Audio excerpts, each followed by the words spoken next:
Hey everyone, welcome back to the Bronco Garage. I'm Monster Mike, and today I'm going to show you guys how to install the James Duff heavy duty tire carrier.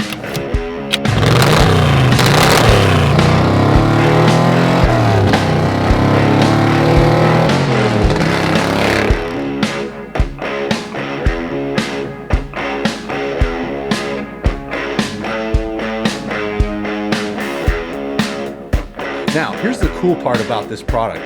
You get to reuse your stock bumper.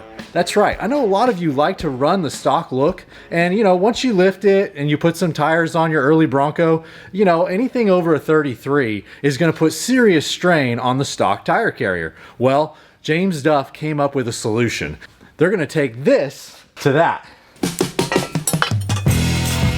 All right, so as always, when you first get what you're getting from James Duff, make sure you look over everything. Make sure that there's no damage, that nothing looks like it's been smacked or hit real hard from, getting there on the truck. All of the stuff that's in the hardware kits, make sure you're not missing anything. Compare it to what you see here in the video. And then there's also going to be some tips and tricks to what hardware does what and where things go. Keep in mind that if you do find anything missing or any damage, you have up to 72 hours to report it. And that's not James Duff's policy, that's FedEx and UPS's policy. So as soon as you get it, check it, make sure it's all there, even if you're not going to install it right away. All right, so here's a rundown of the tools that I use to install the stock tire carrier bumper assembly from James Duff. First thing is I've got 4 wrenches here, ranging from 3/4, 11/16, 5/8, and 1/2 inch. From there, I've also got sockets. This is also 3/4. Then there's a 5/8 and a 1/2 inch. You're going to want some kind of dead blow that's rubber or plastic. And then I've got a centering device that just helps line up all the holes. And then I use some tape, make sure I don't damage any fresh paint. And from there, you can either use a hand wrench, or what I like to use is this battery powered impact. So now the heavy duty James Duff tire carrier that's going to be installed behind your stock bumper only comes with the hardware that you need. So if you do need additional hardware to mount this bumper, there's an add-on that you can buy at the time that you buy the heavy duty tire carrier. Just want to make sure that you test fit everything before you paint it. All right, get everything mounted, make sure all the holes fit, make sure everything lines up, make sure that there's no fitment issues that you're going to run into when you have brand new paint on these parts. All right, so you've got your stock bumper off and out of the way, and there's a couple things you need to keep in mind before you start installing the new tire carrier. First off, it's going to slide in between the frame horns right here. And sometimes those get collapsed when the bumper bolts are put on too tight. You may have to take a hammer and you may have to pound down or pound up right here. Now keep in mind, some of the aftermarket bumpers are a little wider than the actual frame horns, and you may sometimes need some washers to shim it. James Duff actually provides these 1/2 inch SAE washers, and there's 4 of them.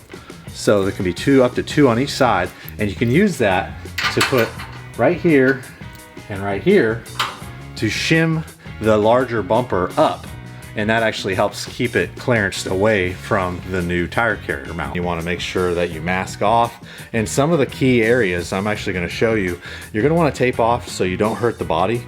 You're also going to want to paint so you don't have to come back and do it over. Tape right around here, around the body, all down where it's going to be close. So when you're installing it, it could very easily bump into it just while you're installing. So you want to be very careful. A couple layers of tape right up on the body is going to protect it. All right, so I've already made sure that my frame horns are wide enough so this piece will slide right in, and that's not going to be a pain in the butt when I've got this all prepped and ready to go. The last and final step you want to make sure you do before you start installing your bumper back is you want to tape off the bumper on the front face. About from the middle all the way over, you're going to want to run a couple layers of tape. All right, so you're just about to install the bumper over the mount on the frame horns. You've got to make sure that you take that bumperette bolt out before you do that, because the backside of it is actually going to be in the way and it's going to be causing you all kinds of grief. So just remove it and mount it. And if you want to reinstall it, you either need to cut it short or you're going to have to drill a hole through the mount. So just keep that in mind. On some of the bumpers, like the factory bumper and even some of the aftermarket bumpers, you actually don't want the mount assembly here all the way in place. You're going to want to actually pull it out just a little bit. kind of like that. And I even actually cock it a little bit at an angle like this to kind of help let this bumper slide into position. I'm going to very carefully, as you can see, there's no way around making slight contact here.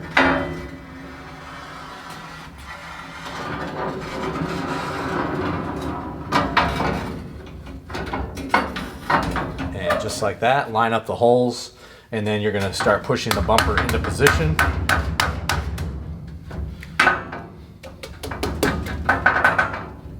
All right, so this is one of those bumpers that requires the two washers to actually take up the space between the top of the frame rail and the bottom of the inside of the bumper. So I'm actually gonna lay those two washers in like this. Again, this has nothing to do with James Duff's products or the Bronco. It's just the aftermarket bumper is a little taller than the factory one. So you're just gonna pull the bumper up like this, slide the two washers into position, and then from there, you're gonna grab a 7/16 bolt, and then of course a washer to go with it, this guy like that. And then you're going to go ahead and start feeding those in. All right, you want to make sure you don't use one of these. It's almost impossible to use one anyways. But yep, just start working that into position like that, and then we'll go over to the other side.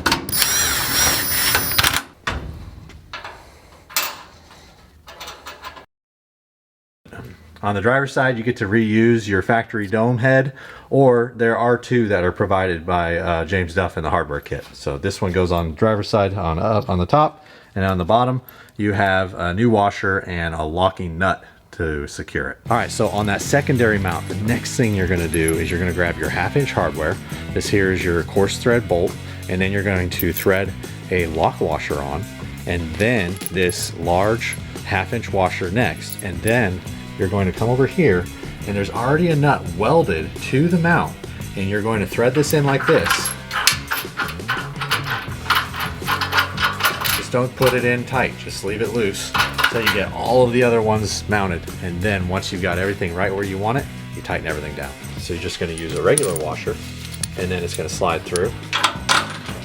And remember, and then the other side gets another big washer, and then it uses a nylock. All right, so I've got the top 4 bolts in. It's time to do the last 2 bolts, which are down here on the bottom. This part here could be the trickiest sometimes. It's really good to use like a small crowbar or a long screwdriver like this, because you're gonna have to line the holes not only in the bumper, but also through the frame horn, and then of course through the mount on the tire carrier assembly. So just take some time, but you're gonna wanna make sure that you do the same thing on the bottom. Use a 7/16 bolt, and then a lock washer, and then of course a regular washer like that, and mount those on the bottom on the passenger side. And then on the driver's side, you're going to use the standard carriage bolt, the dome side like this, and finish it out. Keep in mind, when you're using the domed end, you're going to want to use a lock nut. James Duff supplies the all metal lock nut. Just go ahead and slide this in through the bumper, then use a washer, and then here's the lock nut. Just remember that baby, once it goes on to about there, it gets really hard to turn. I've got all the bolts mocked up. They're loose, but they're attached. They're in their holes. And now what I'm going to do is I'm going to make sure that I'm not making contact around this area with the bumper. So that's where you get to kind of move things around a little bit and get everything really nice and spaced out. And then once that's there, then you go back and you tighten everything down. All right, so you'll notice here that there's a lot of gap around the sides of the bumper where it fits into the mount. That's going to be completely normal because there's 3 or 4 different designs of bumpers out there that this fits. So yours may have more gap while others have less.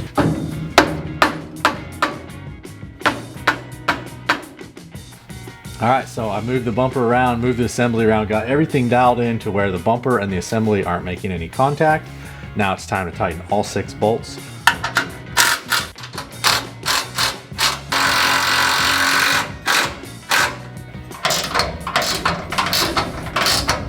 Okay, next thing we're going to do is install the bumpers, and just keep in mind that there's a washer that needs to go inside of here. It's a 5/16 SAE.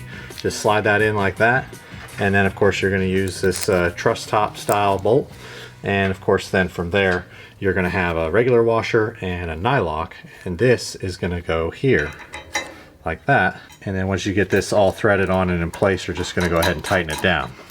The next one is going to have a smaller 5/16 washer. If it's not already pressed in there, just look for it. Make sure it's there.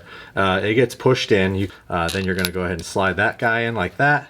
And then use again the 5/16 washer and the 5/16 nylock nut. And that is going to end up going right here. Keep working it until it gets in the hole. The hole's a little tight sometimes. You can certainly mount these before you mount the bumper as well if you'd like, but it's okay if you do it afterwards. There's plenty of room. You have to pre-assemble the tire carrier before you start mounting it. You can do it later as well, but I'm going to show you how to do it. Doesn't matter if you do it now or after it's mounted. First off, inside the hardware box, you're going to see this T-handle right here.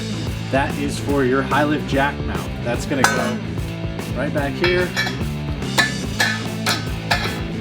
So make sure that's nice and tight. And then right here is the base for your high lift jack. I highly recommend you grab a piece of rubber or something that it can sit on so it doesn't sit there and rattle the high lift jack in place. Then you can secure it with the T-handle. There's a hole in the T-handle that you can actually line this up with one of the holes on the high lift jack, and you can use a master lock and lock it in place so no one can steal it from you. So after you got that in place, come back around to the front side. You're going to see that there's 3 holes right here. Of those 3 holes, you're only going to use 2. These 2 holes right here are Early Bronco. You just go ahead and you put those in. You can use the supplied nuts and use some washers, and you can slide this in like this, use a couple of washers, and then you can tighten this down. Just remember that the shoulder comes through the plate, so that's why you need the washers, or you're just going to bottom out and it won't seat the stud all the way in. So get your studs in place, mount those. All right, so from here you've got your cam latch handle and assembly. And just remember, if you want to paint this, you want to take this part apart first. You want to paint them separately or powder coat them separately, and then put them back together just the way that you see here. They also come with a supplied bronze oil light bushing, a washer, and a bolt. And now, the next thing is very important. I want to show you how to put this together. So as you can see, the handle faces down, and there is a nut that is captured inside of this corner piece. That nut is locking, so it's going to get really tight after it's threaded in a little ways. The first thing you're going to do is you're going to put the bronze oil light bushing with the flange facing towards the tire carrier like that. Then you're going to feed the washer onto the bolt, and then just like this, you're going to feed the bolt through the bottom and thread it into the corner like so. And then it's ready to go. Just remember, you also have a piece of felt. If for any reason you get close to your bumper, you can put this piece of felt on right here and it'll protect the bumper from getting scratched by the handle. Last but not least is your long bolt and your big nut and your 2 big washers. This is to secure your tire carrier to your tire carrier mount. Just remember to test fit the tire carrier assembly here and here into the pivot of the mount, just to make sure everything fits before you paint and do all that. Do all your test fit bare. All right, so I'm about to mount this tire carrier. There's a hard way and there's an easy way. I'm only going to show you the easy way. This here is a lockout pivot. You want to make sure that this is up and out of your way when you're sliding this into your pivot assembly. So that's the first step. The next, see how I'm holding this? Using my wallet inside my pocket to make sure it doesn't slide. This here helps keep this in position while you slide it in. So move that out of the way, and I'm going to slowly work this into position. Again, this is why it's so important that you want to test fit before you paint. Just make sure everything fits good. You might have to smack it around a little bit and kind of work it into position. Use the leverage of the screwdriver once you find the sweet spot. Just work it down in there until you find the hole down at the bottom.